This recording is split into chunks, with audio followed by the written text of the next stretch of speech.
Nous venons de passer en revue trois éléments essentiels dans la construction d'une application avec Redux et NGRX. Nous avons construit des réducteurs, des actions et des sélecteurs qui nous permettent de lire les valeurs que nous avons inscrites à l'intérieur de notre store. Je vais remodifier la clé de notre fonctionnalité à route simplement et pas à route 2 comme écrit précédemment. Et maintenant, nous allons découvrir une technique qui nous permet de pouvoir examiner le contenu de notre store sans avoir besoin de faire appel à chaque fois à la console de notre navigateur. Pour le découvrir, un petit tour dans le navigateur. Vous vous souvenez, dans mon tutoriel sur Angular, sur la chaîne Colistech, je vous ai parlé de l'extension Angular DevTool qui permet d'examiner une application Angular lorsqu'elle est en train de tourner en mode développement. Nous allons retourner à la documentation de NGRX sur ngrx.io et là nous venons d'examiner le NGRX/store. Le prochain élément que nous allons aborder c'est le NGRX DevTool. Pour pouvoir comprendre comment cet outil nous permet d'examiner le contenu de ce dernier, le contenu de ce que contient notre store directement grâce à une extension. Pour pouvoir installer notre DevTool, cela va aller de façon simple. Il va nous falloir procéder à l'installation d'abord du paquet qui va permettre de nous servir avec le NGRX DevTool, mais aussi de l'extension du navigateur qui va nous permettre d'afficher les éléments à l'intérieur de notre DevTool. Nous allons débuter d'abord par l'installation de l'extension pour le navigateur. L'extension pour navigateur que nous allons installer maintenant est disponible autant sur Google Chrome que sur Mozilla Firefox. Donc, pour pouvoir l'installer, il nous faut simplement rechercher sur Google Redux DevTool et depuis le Chrome Web Store, on peut rechercher cette extension-là et l'ajouter à Google Chrome. En rajoutant à Google Chrome, nous avons l'opportunité de voir s'afficher, comme c'est le cas de l'extension Angular, que j'ai affiché également l'extension DevTool. Donc, il faut veiller à ce que cela soit épinglé à la liste de nos extensions directement disponibles. Vous voyez que pour le moment, cela est affiché en gris et je ne peux pas l'utiliser vraiment. Donc, lorsque je vais fermer tout ceci, vous allez voir qu'il est toujours affiché en gris parce que je n'ai pas accès à une application qui a activé cette extension-là. Pour pouvoir l'activer dans notre application à nous, nous devons nous servir des outils que nous offre NGRX. Deux possibilités, ou alors trois possibilités. D'abord, installer le paquet avec NPM ou avec Yarn et ensuite de configurer le module. Mais nous savons qu'avec Angular et la commande ngadd, on peut ajouter des éléments ou alors simplement on peut rajouter des bibliothèques et les configurations associées directement au module grâce à cette commande-là. C'est la méthode que nous allons utiliser, donc je vais copier cette commande ngadd ngrx/store devtools avec la plus récente version, latest.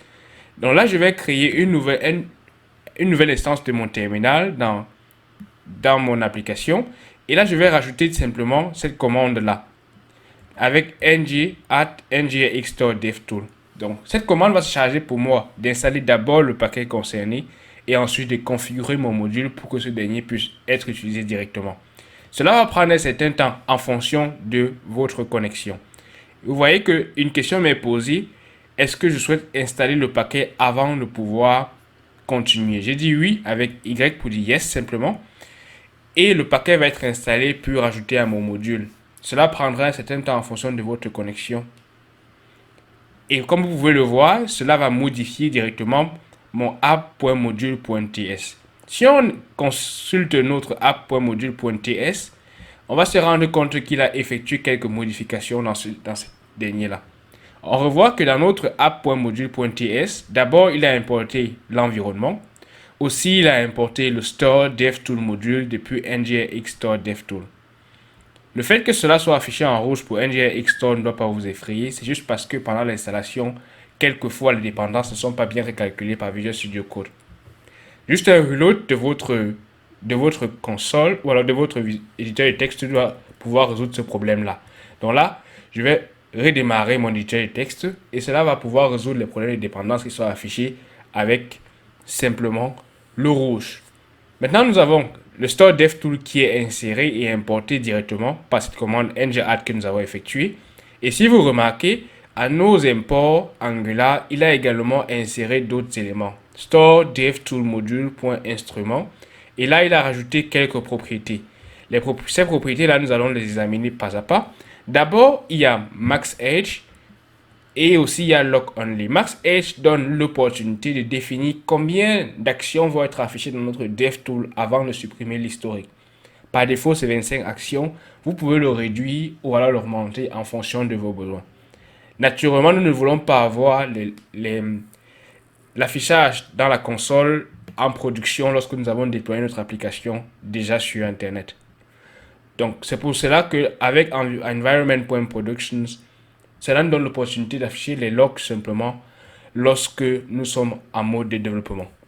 Maintenant que nous avons mis en place notre DevTool et que les paquets nécessaires ont été rajoutés à notre paquet JSON, le NGRX Store DevTools, alors nous pouvons donc pouvoir utiliser le DevTool à l'intérieur de notre application. Pour pouvoir voir si tout ceci fonctionne, on va retourner dans notre application. On va le réactualiser si ça n'a pas été fait. Et vous voyez que le DevTool a désormais une couleur différente. Maintenant, c'est vert. Je vais cliquer dessus. Et vous allez voir que cela me donne déjà NGRX Store Init. Et après, il y a Init App, qui est l'un des éléments que nous avons. Et nous pouvons voir aussi l'objet complètement que nous avons à l'intérieur, isAdmin, de true à false après avoir initialisé l'application. Autre chose, c'est que nous avons ici le nom par défaut. La première chose que nous allons faire comme configuration, c'est de rajouter un nom pour notre application à l'intérieur de notre instrument. Et nous pouvons dire qu'il s'agit simplement de l'application NGRX Starter, par exemple. Starter Kit Colisland, si vous voulez. Et maintenant que nous avons installé et que nous pouvons utiliser notre application, nous allons parcourir ensemble quelles sont les fonctionnalités que nous pouvons avoir avec le DevTool et comment est-ce qu'on peut l'utiliser pendant le développement.